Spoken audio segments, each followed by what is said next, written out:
Hello friends, welcome to our channel. With me Jason. Hi Jason. Hi Proful. Hi everybody.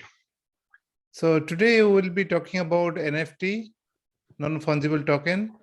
And I'm a bit newbie on this topic. I don't have much information, but I would like to know more from Jason. He's quite interested in NFT. Absolutely, Proful. And of course, there's been a lot of interest with NFTs because there's a lot of money exchanging hands with this particular system. Tell me, what is it that you do know about it? Yeah, just I'm also hearing as a buzzword, like it is somehow related to image and somehow related to blockchain. But can you just explain in a very layman term what exactly this NFT is? Sure, I'll try my best to explain at least my understanding of it. As you know, Proful, I do make my own NFTs, and perhaps I use a little bit of the less popular method, which is I create NFTs from photographs. But the easiest way to think of it is that NFTs are pieces of digital art, whether it's art that was digitally created or art that's transferred to a digital medium. And then it has to be minted on the blockchain, much like cryptocurrency. And this creates a trackable ownership of this item. So that, think of it as when you have an NFT token, think of that as like a deed. When you buy a house, you get a piece of paper. That deed proves your ownership. Same with the NFT for the ownership of these art items. Yeah, it is still a bit confusing because there are so many terminology we used. So let us go step by step. Sure. So NFT, if it's, is it somehow related with blockchain, right? Then what is blockchain? Right. So blockchain is the basis of cryptocurrency. In essence, little cookies, tokens kind of technology. It is mass communicated on the internet Yeah, to sorry to each interrupt holder. you. Then what is Sure. cryptocurrency? How it is different than from our Canadian dollar or Australian dollar? Is government printing that money, or cryptocurrency is completely different? Who is printing the money? Who is controlling that? Well, cryptocurrency, that's a whole different topic. But in essence, it's digital currency. It's digital items used as a form of currency and documented on the blockchain. Blockchain stores that information of your transactions, each attributed to a wallet, which is really just an online ID. Each is attributed to this online ID and then saved on everybody's computer. And that is how you guarantee the trackability of transactions. So it is different than PayPal or Stripe or any Yes, bank digital wallet? that's right. It's individual. It's actually closer to think of it as stock. Okay. It's easier to think of it as a stock. So cryptocurrency, the very most famous one, of course, is Bitcoin, correct? Yes, I yes. think I I heard think about it. everybody's I think everybody's heard of Bitcoin. So Bitcoin was created in a process they call mining. And what it is they use computers to generate blocks of information. And each So block, I can use my computer to mine the Bitcoins? in theory, yes, you can. You just wouldn't be able to do it in a way that would be very profitable because you need very powerful servers processing very large amounts of information. And as you may have heard too, that's created a different problem because it uses so much power to generate all these tokens that it's actually just as hard on the environment as running gas vehicles or many other polluting factors, because they are using such large amounts of servers and it's using so much power that it's actually a problem. So blockchain is not owned by any company like Google or Facebook or Apple, right? That's right. So it's publicly traded, much like a stock. And so in essence, the people who do not generate these coins, but just want to invest, they buy the coins with regular money, and much like you would buy a stock option. So if you buy one stock, just think of that as buy one Bitcoin or buy one stock, it would be similar. And then the value of these coins are based on the market. So they started off very cheap. They started off at 9 cents per Bitcoin originally, and now there's something like $34,000 per coin. Oh, that is gross. Right? So it's a little bit crazy, and it jumps. It suffers from very rapid drops and very rapid gains. Bit risky proposition then. Exactly. It's very risky. I wouldn't gamble in it if you're not prepared to lose.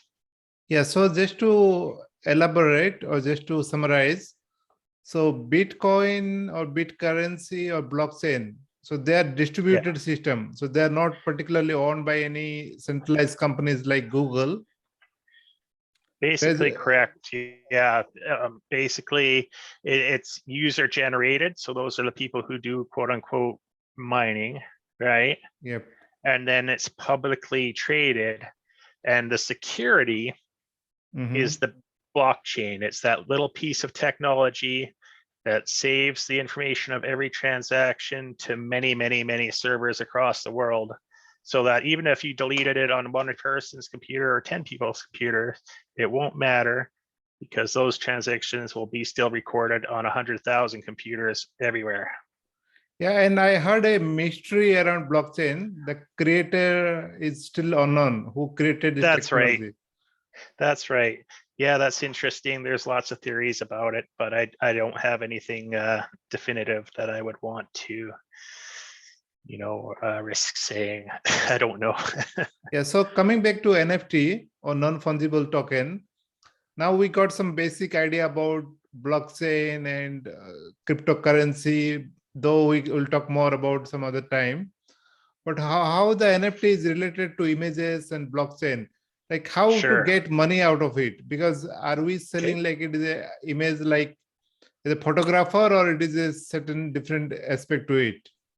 Absolutely. And there's been some big changes here too. So I'll briefly go over them in a minute. But the bottom line being, so just like in the real world, if you had painted a piece of art and you're the owner, you're the person who produced it, right?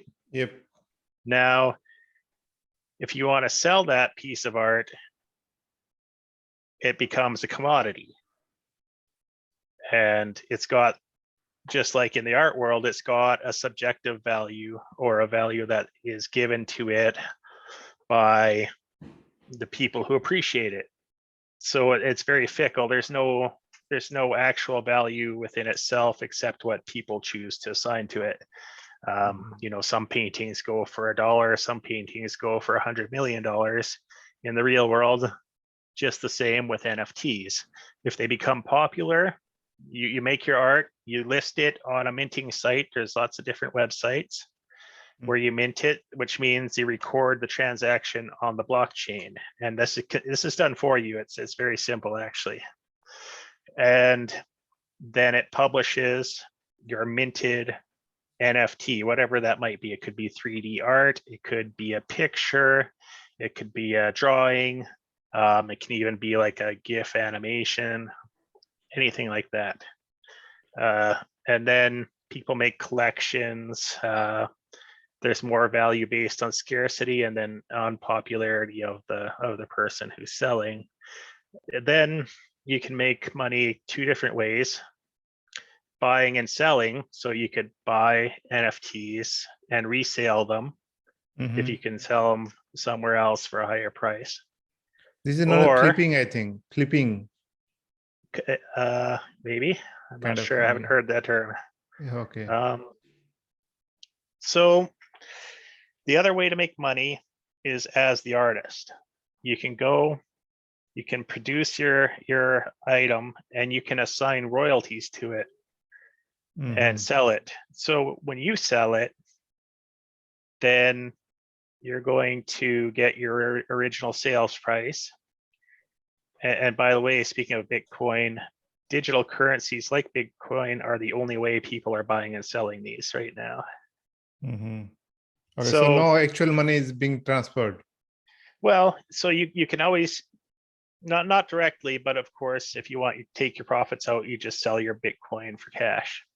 Yeah, makes sense. As a separate transaction. But yeah, so if you're a producer, you can sell it directly and you can put a royalty on it. And then every time somebody resales it, you get a percentage.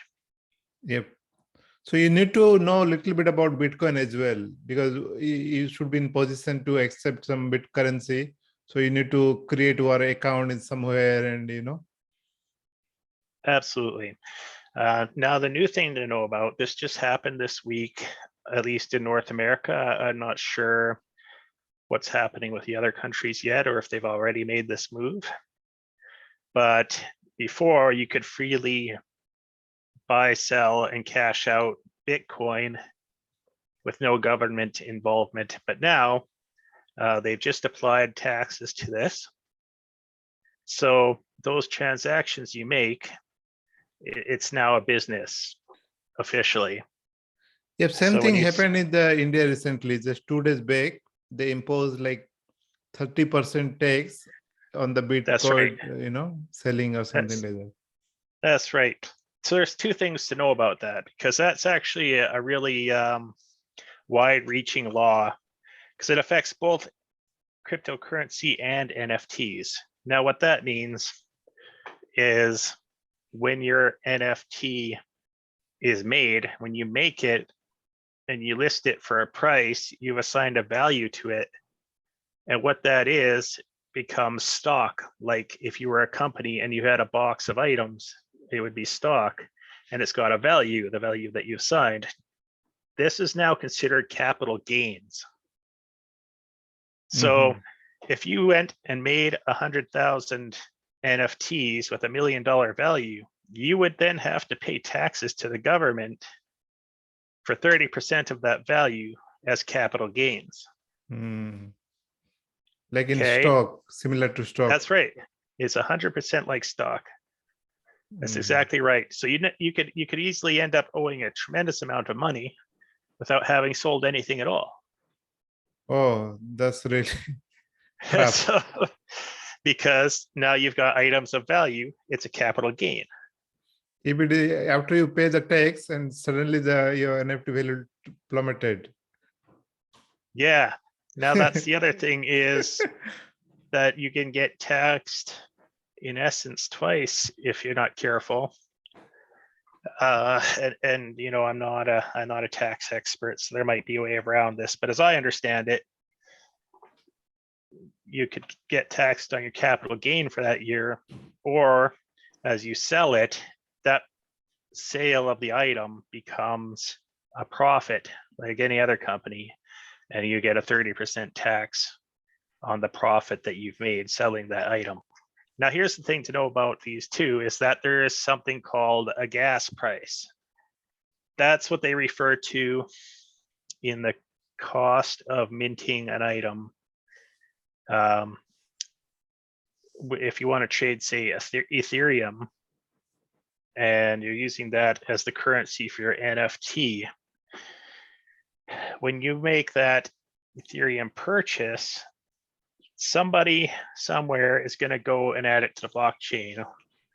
And depending how busy that process is, it can cost you anywhere from $100 to $600 per transaction. Yep. That means you have to really be making a valuable transaction at the right time to turn a profit. The way I'm getting around that, Proful, is I've been using something called Polygon Ethereum. Mhm. That one does not mint every transaction. And I may be getting some of the technical details slightly wrong here, so I'm welcome to being corrected on it. But as I understand, it's more of a ledger system. It lets you note that you made a trade and you got a certain amount of value. And let's say I make 1,000 sales at $10 a piece. I let that build up to $10,000. And then I transfer it over to regular Ethereum for the gas price. It's going to retain your profit much better. You're still paying the gas piece, but you're only paying it for one transaction instead of 1,000 small transactions. Yep. Any questions? So it is still lots of information for me to grab.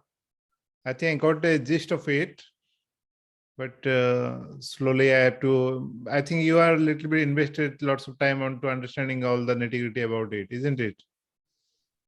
A little bit, and you know, there's lots and lots of resources that explain, you know, cryptocurrency, NFTs, and the blockchain. Yeah, I And am. Sorry, go ahead. No, I was just going to say, and you know, you can go and put a little time on reading some of those articles, and they probably do a better job than I do to explain it. No, you explained pretty well. It is more about the motivation. I still a little bit feeling a bit reluctance into this cryptocurrency world, because the way it is having a risk and the way the stock price is going up, down, and bit crazy for me to think through it. Right. I think that this, like so many things, was really great if you hit it right when it was new. But now you've got these gas charging miners in your pocket. You've got the government in your pocket, and all of a sudden it's not nearly, as profitable as it was. Yep. But sounds good. I think this is the technology, the blockchain, and understanding the concept would definitely revolutionize thing in future. It is the future what we can hope for, and having a better understanding before jumping the gun, I think. Absolutely. Yeah, thanks very much, Jason. It was a really good informative session. Thank you very much for explaining to me. It's my pleasure. Thanks for having me, Proful. Have a good day ahead. Bye-bye. Bye.